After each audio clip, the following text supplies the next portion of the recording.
New introduction here. I want to get everybody's attention for what I feel will be a lucrative opportunity. It's the first ever NYSE marijuana IPO. We're making history here, and I feel this is just the first stepping stone in what is going to be the start of many IPOs on both the NASDAQ and the NYSE. I feel we're going to have a marijuana sector and marijuana ETFs in the future, and this is just step number one. If you are familiar with the industry, that's all I have to say. I know you're interested already.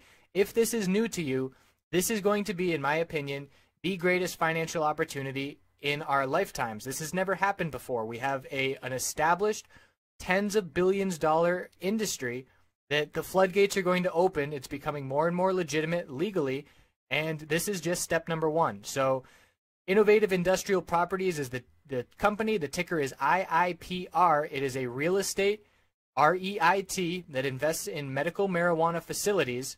And for this IPO, we have a new website, www.mjipo.com. I put together an hour of research video going through the filings, researching the company and the executives, and establishing a game plan, looking at some other IPOs and how they have traded. We're going to have a chat room with live Q&A during that day, Tuesday, November 22nd. And we'll also have the live webcam where I'll be showing our charts, going over, pointing out key support and resistance levels, looking at the volume that's coming in. I'm really looking forward to this opportunity. I hope you will join us. Thanks for tuning in. Let's get into the charts. All right, everybody, checking into natural gas weekly time frame, then we'll zoom on in. We do have a long upper wick forming. It is an inside candlestick, and I'm going to be making a video here in just a moment where I go over a little bit of a trading lesson discussing inside candlestick, so check that out. But tightening range is essentially what it shows. We should get a clear break next week. If we don't by this week, we'll see what the inventory report reaction is. But it is not a strong candlestick unless we close up near the high, up closer towards 280. Bulls want to see that. They want to see a strong bullish reversal candlestick with a close up near the high of the week. And it's going to take the inventory report to get that catalyst and momentum going for the bulls.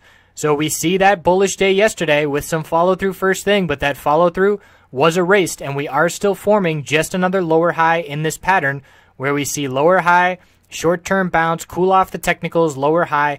We are on the verge of a bullish MACD cross, and that has not happened since this dump started. So the question at this point will be, are the bulls going to be able to form a higher low now and then continue to the upside? And if we do pull back a little bit more, it's what I call a bottom fishing play, where you have your clear support down at 2546, 2555.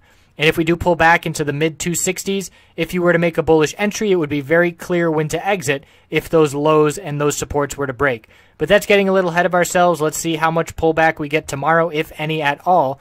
Looking at the 4-hour chart, zooming in a bit more, clear bearish break and this uptrend line. Let's look at the hourly. Keep an eye out on the 4-hour chart, though, for that bearish MACD cross. That would indicate some further downside is coming. And you can see volume yet again, the highest 4-hour volume candlestick we saw, belonging to the bears over the past 3 days. So the hourly chart is the same trend that I had drawn yesterday in that video, and at that point we were right here in this bull flag. We did make a bullish break and continue. Look at this uptrend support line.